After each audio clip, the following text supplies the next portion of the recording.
Assalamualaikum warahmatullahi wabarakatuh. Selamat sore, salam sejahtera untuk kita semua. Salam Melayu, salam untuk saudara semua yang ada di dalam maupun di luar negeri. Semoga sehat selalu. Untuk yang sakit mudah-mudahan cepat sembuh. Yang bekerja mendapat rezeki yang berkah, amin. Ada cuplikan video yang menurut saya sungguh menyakitkan bagi Prabowo. Hal ini momen Presiden Joko Widodo itu tak menyalami Prabowo. Nah, video ini tercipta seusai Joko Widodo menyerahkan dan membayar zakat yang telah tersedia di meja. Lantas Jokowi menghampiri dan menyalami beberapa menteri yang menggunakan kemeja batik. Nah, terlihat Prabowo Subianto yang memakai kemeja putih turut berdiri dan menyambut Jokowi, namun Jokowi pun tak mengulurkan tangan untuk menyalami Prabowo.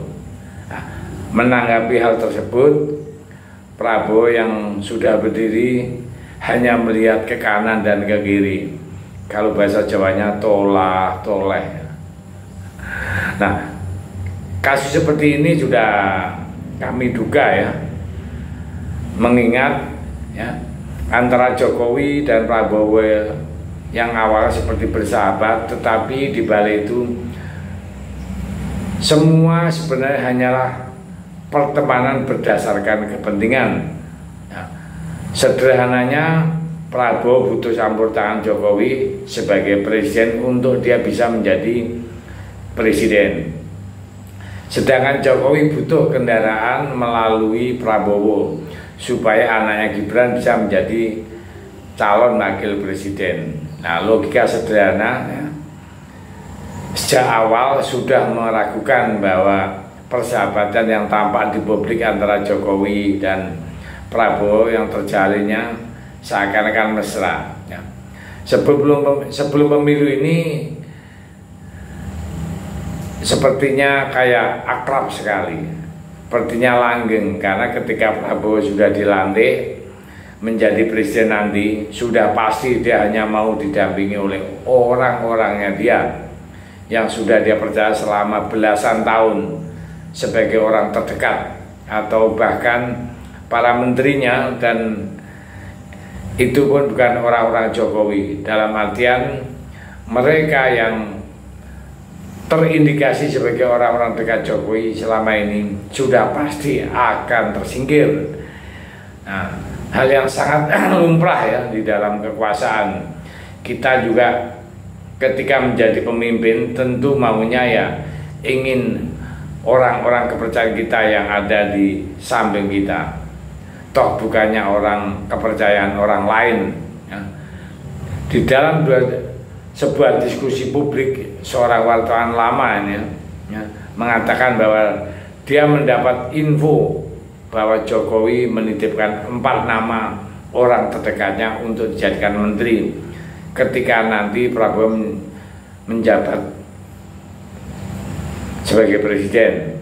Orang-orang dekat Jokowi ini yang selama dia menjabat membantu orang tangan kanannya lah istilahnya itu ya di dalam memenangkan Prabowo Gibran ya, dalam Pilpres tahun 2004. Dan dikabarkan juga Prabowo sudah membentuk kabinet bayangan dia sendiri kalau dia nanti dilantik menjadi presiden Oktober, dan kabarnya pembentukan kabinet bayangan ini juga melibatkan Jokowi.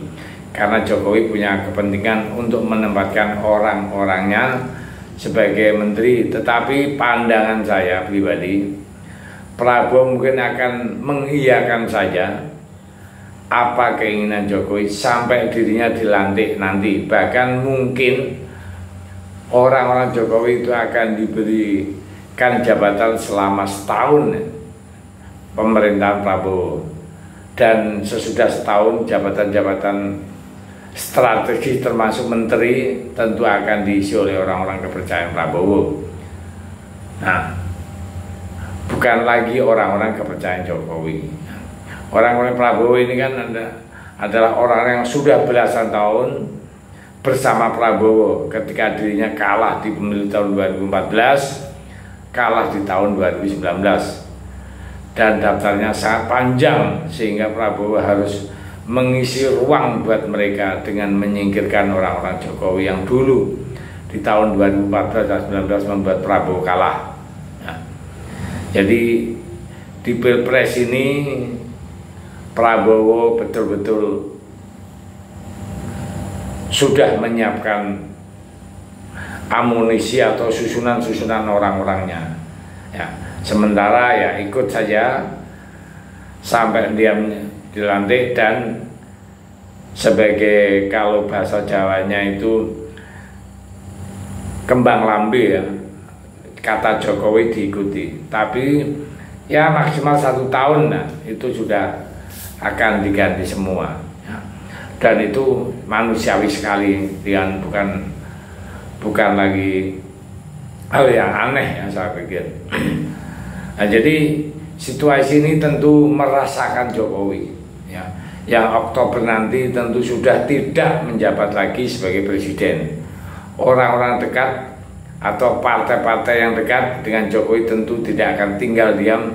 Mereka juga tak ingin kehilangan kue kekuasaan seperti Partai Solidaritas Indonesia atau PSI ya, dengan PD mengumumkan atau mengusulkan untuk menjadikan Jokowi sebagai ketua dari koalisi beberapa partai. Artinya bahwa Jokowi diinginkan menjadi ketua koalisi. Nah, terus memang partai-partai itu akan nurut. Untungnya apa partai-partai itu akan nurut kalau sudah Jokowi sudah tidak jadi presiden? Sulit, nggak segampang itu bro.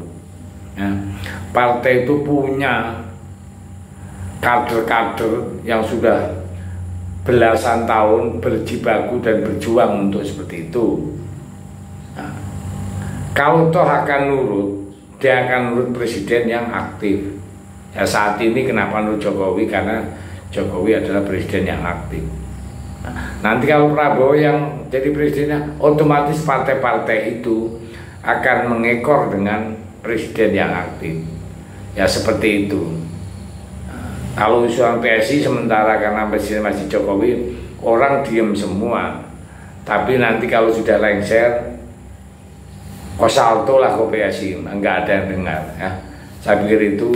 Terima kasih. Merdeka.